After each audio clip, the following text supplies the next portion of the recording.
I don't know how to describe it. It's like the person that does the most. She is one of the bravest people I know. She's a bedrock. She seems to be unflappable. Grandma that never ages. Without her, I wouldn't be able to speak to you right now. She's like a lighthouse beam, a light in the darkness.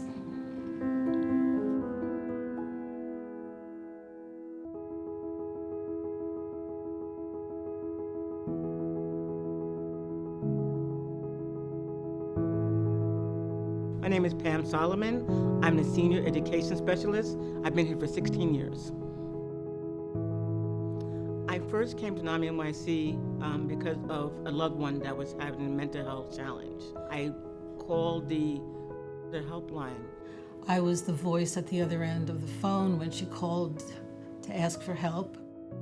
I told Pam that it would be a very good idea for her to take the family-to-family class.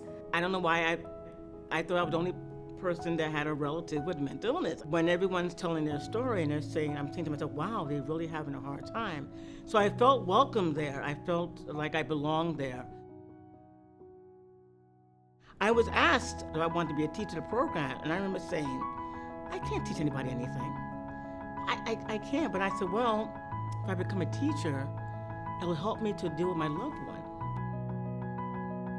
I teach the family-to-family education course, and I teach the peer-to-peer recovery course, which is for people living with mental health conditions, as I have one myself. I've taught probably over 30 classes. Doing a family-to-family class, it's like when you say you have to walk in my shoes, well, everyone in that room has walked in those shoes at some point or another. Pam is somebody who really helps remind you to take care of yourself, make sure that what you're doing makes sense for you, that you don't feel triggered by any of the things that are happening in the class or that are going on with you, because these are very emotional classes. One of the things I'm always asking people is, what does your relative want to do? Because we're saying they should do this, and they should do that. And I want them to, get out of bed. I want them to, they are not able to. We say that it's not that they won't, they just can't, because their brain won't let them. We have to learn what our relatives can and can't do. We have to meet them where they are. I remember when she was helping me go through my first peer-to-peer class. It's a group of people coming in from all walks of life who have experienced a mental illness. Sometimes this is the first time that a participant has been in a room of people who all raise their hands and say, yes, I have a mental health diagnosis. I was diagnosed with bipolar disorder, and I was at home. I got into this deep depression, and I remember I called Pam and I said that I can't come in, I don't feel well.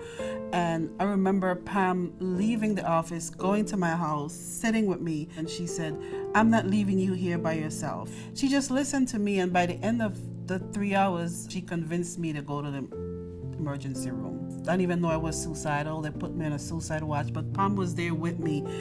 I felt like somebody really understood what I was going through. To me, Pam is my adopted mom, and she's always going to be my adopted mom. I told the leaders at one time, I was afraid. I was afraid that I couldn't help them, but the best quality I was able to give them was just listening.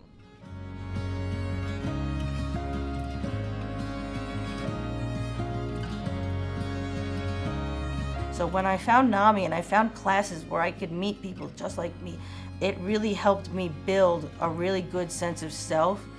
And I think one of the most important things I've learned is that our worth is not tied to what we do for a living. It's tied to who we are and who we are to others. I've learned to forgive myself. I've learned to live with my diagnoses. I've learned to have a way of expressing myself that might be constructive for someone else. NAMI-NYC means to me a place where you can find support, validation. It means knowledge. Love. It really does. It's like a hug. To me, it's safe to say that NAMI-NYC has just meant life. NAMI-NYC has changed my life because I am a better person than I was walking through that door 16 years ago.